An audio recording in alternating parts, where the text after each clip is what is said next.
बिस्मिल्लाहिर्रहमानिर्रहीम। अस्सलाम वालेकुम। मैं हूँ इकरा और आप देख रहे हैं कुकिंग विद इकरा सलीम। आज हम मैंगो आइसक्रीम की रेसिपी आपके साथ शेयर करते हैं। बहुत ही आसान रेसिपी है, जल्दी रेडी हो जाएगी, ज़्यादा मिनट भी नहीं लगेंगे और कम खर्चे में रेडी हो जाएगी और बच्चे भी हैप्पी हो जाएंगे। तो फ्रेंड्स, उससे पहले आप मेरे चैनल को कर दें सब्सक्राइब और बेल आइकन को ऑन कर दें ताकि मेरी हर आने वाली वीडियो का नोटिफिकेशन आपको मिल सके। चलते हैं रेसिपी की तरफ। जी, 4 हमने मैंगो लिए, उसको अच्छे से वॉश कर दिया है। तो अब हमने इसको नाइफ़ की मदद से ब्रीक ब्रीक इसके छिलके उतार देने हैं। तो मज़ीद बाकी सब भी मैंगो को इसी तरह हम इसके छिलके उतार लेंगे।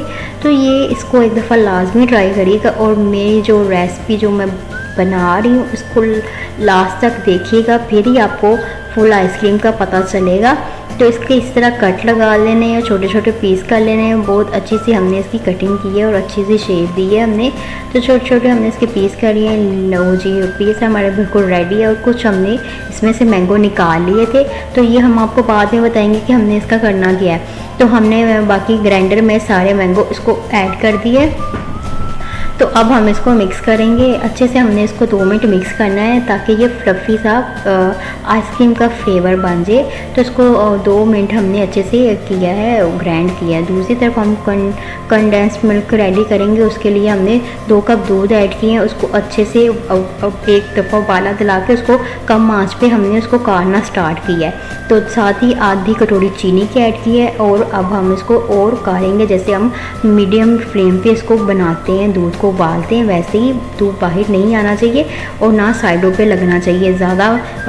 ज़्यादा आंच करेंगे तो वो गिर जाएगा, बाहर आ जाएगा। हमें इस तरह नहीं चाहिए, बस आपने यही केमिस्ट्री को देखना है। तो जी, ये हम इसको हल्की आंच पे ही इसको हम ज़रा काढ़ेंगे। जैसे ही इसको काढ़ना स्टार्ट होगा तो ये बिल्कुल हमारा कंडेंस्ड मिल्क रेडी हो जाएगा। मतलब कि 2 कप से 1 कप तक हमें चाहिए।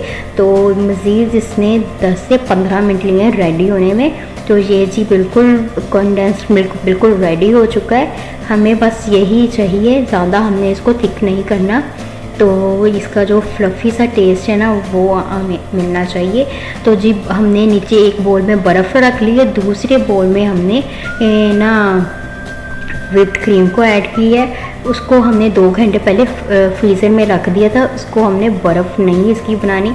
तो अब हम इसको व्हिप्ड करना स्टार्ट करेंगे। तो ये मैक्सिमम आधा घंटा लेगी क्रीम रेडी होने में। तो ये हम इसको अब क्रीम को बनाएंगे। ये देखें, बिल्कुल हमें अभी हमारी ये क्रीम बनना स्टार्ट हो गई है। तो थोड़ी थिक होना स्टार्ट होगी। जैसे ये ज़्यादा थिक होगी ना तो मशीन रुक जाएगी।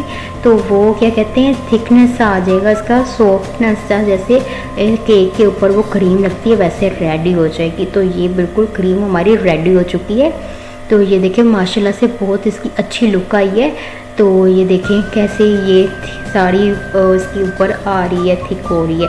तो जी, थिकनेस हमारी आ गई, क्रीम रेडी होगी। अब हमने कंडेंस्ड मिल्क इसमें ऐड किया है 1 कटोरी। तो अब हम इसको अच्छे से फिर व्हिप्ड करेंगे। तो ये बहुत ही अच्छी सॉफ्टनेस सी हमें इसकी अभी और क्रीमी सी हमें इसको बनाना है।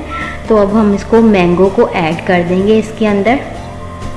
अब हम इसमें 10 से 15 मिनट हम इसको व्हिप्ड करेंगे। तो ये बिल्कुल फ्लफ़ी सा इसका लुक आ जाएगा। बिल्कुल सारी चीज़ें इसमें मिक्स हो जाएगी और बस जो हमने लास्ट चीज़ ऐड करनी है जो इसको जान शान सब बनाएगी वो है हमारी, ये है CMC पाउडर। इससे ये क्रिस्टल नहीं बने देगी और बिल्कुल ये सॉफ्टनेस सा इसका लुक आएगा और बहुत ही शानदार हमारी आइसक्रीम रेडी हो जाएगी। जो हमारी फाइनल जो टच था, जो इस आइसक्रीम की जान था, वो CMC पाउडर था। तो अब हमने इसको एक क्या कहते हैं बॉक्स लिया। उसमें हमने ये जो मैंगो पहले हमने ले लिए थे, साइड पे रखे थे, तो वो हमने इसके नीचे डिज़ाइनिंग बनाई है। तो अब ये बिल्कुल कंप्लीट हो गया। अब हम इसमें आइसक्रीम थोड़ी ऐड करेंगे। तो जी, ये और थोड़े और पीस हम इसके वो मैंगो के ऐड कर देंगे। ये देखें, बिल्कुल ऐसे। अब हम इसको बिल्कुल अच्छे से नीट एंड क्लीन करेंगे। तो माशाल्लाह से साथ ही बहुत ही फाइनल इसकी लुक आ चुकी है।